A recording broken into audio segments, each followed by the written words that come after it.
Bonjour, on se rejoint pour la deuxième partie de ma vidéo sur les écrans après 12 ans. Concernant les réseaux sociaux, lorsqu'ils sont bien utilisés, ils constituent un véritable espace de socialisation et d'expérimentation.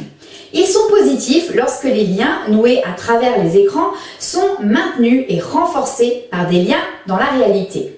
Ils peuvent par exemple aider un jeune qui a des difficultés relationnelles à prendre confiance et à sortir de son isolement.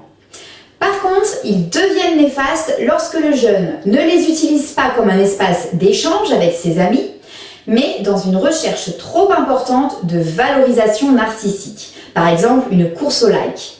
Un sentiment trop important de solitude, lié à une faible estime de soi, peut entraîner un usage problématique des réseaux sociaux chez un ado vulnérable, particulièrement chez certaines jeunes filles. Quelques conseils en vrac par rapport aux réseaux sociaux. Pensez à leur paramétrage en mode privé. Continuez à échanger sur la question de l'intimité et sur les dangers, notamment de mauvaises rencontres. Informez sur l'existence de pédophiles qui utilisent des faux profils. Je me rends compte dans mes consultations que certaines ados n'ont même pas connaissance que certains font des faux profils. C'est un équilibre à trouver entre faire de la prévention sans pour autant présenter une vision du monde extérieur comme uniquement dangereux et donc créer des angoisses. Ne faites pas un cours sur les dangers d'Internet, mais saisissez-vous de l'actualité générale ou de votre enfant pour en parler. Tiens, j'ai une amie qui m'a dit que sa fille faisait tel jeu sur TikTok. Tu connais toi? C'est quoi? Rappelez à votre ado qu'Internet n'est pas une zone de non-droit. La loi commune s'applique aussi sur les réseaux sociaux. Mettez-le en garde sur la portée des informations diffusées. Par exemple, liker un commentaire négatif sur un camarade de classe, c'est être co-responsable de dénigrement, voire de harcèlement. Ne surveillez pas en cachette leurs activités.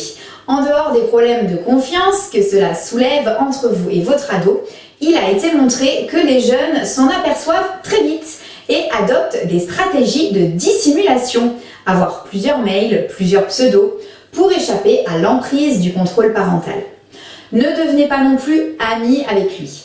Déjà, ce serait entrer dans son intimité et vous placer en position de copain et non pas de parent. Et puis c'est un piège. Il risque de ne plus rien vous dire puisque vous êtes déjà censé savoir sa vie par Internet. Donc, ne soyez pas intrusif, restez dans une logique de prévention et de disponibilité pour échanger. Et si vous avez des inquiétudes, engagez le dialogue.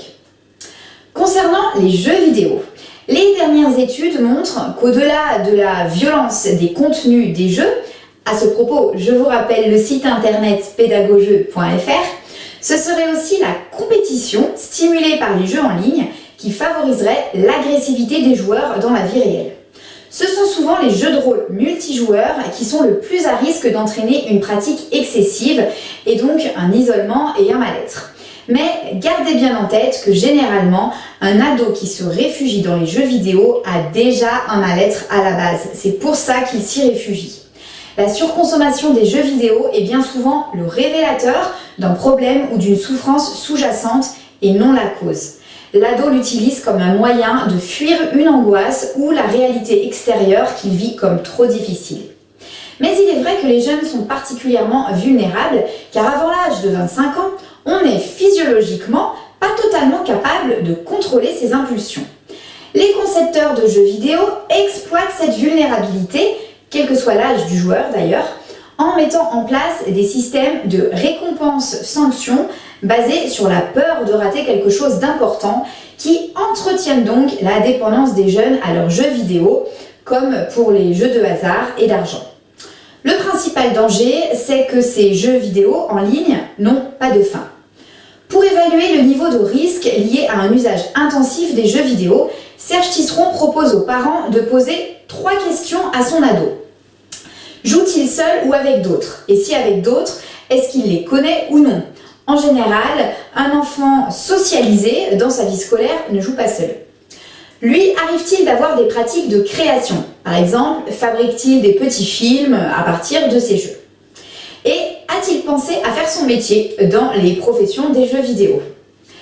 Si votre ado joue seul ou uniquement avec des inconnus, n'a aucune activité de création et ne pense pas à son avenir, cela est préoccupant et une consultation peut être nécessaire. Par contre, s'il joue avec des camarades du collège ou du lycée, qu'il ne s'enferme pas uniquement dans des jeux compulsifs et stéréotypés, mais qu'il a quelques pratiques de création et qu'il réfléchit à son avenir, alors peut-être a-t-il seulement besoin que vous échangiez avec lui et que vous reposiez un cadre à son temps d'écran. D'une manière générale, il convient donc d'éviter de pathologiser la pratique des écrans. Le nombre d'heures passées n'est d'ailleurs pas nécessairement le meilleur signe d'alerte d'un usage problématique. Jouer 2 heures à un jeu vidéo violent pour s'abrutir, ce n'est pas la même chose que de jouer 2 heures à un jeu intéressant et socialisant. De même, passer 2 heures par jour sur les réseaux sociaux pour surveiller son nombre de likes peut avoir un retentissement plus négatif que de jouer en ligne pendant 3 heures avec des camarades. Le signe d'alerte le plus révélateur, c'est la baisse des résultats scolaires. Une chute brutale des notes est un indicateur qui doit être pris au sérieux. D'autres signes peuvent aussi vous alerter. Si votre ado a des troubles du sommeil ou qu'il réclame un écran le soir pour s'endormir. S'il préfère rester sur un écran plutôt que de communiquer lors de la visite de membres de la famille ou de camarades, si ses relations sociales diminuent. Et s'il réduit le temps consacré aux autres activités, sportives, culturelles, familiales, dans ces cas-là, engagez le dialogue avec lui et n'hésitez pas à consulter. Ainsi s'achève mon cycle de vidéos sur les écrans. N'hésitez pas à me faire part de vos remarques et questions dans les commentaires et on se retrouve bientôt pour d'autres thématiques.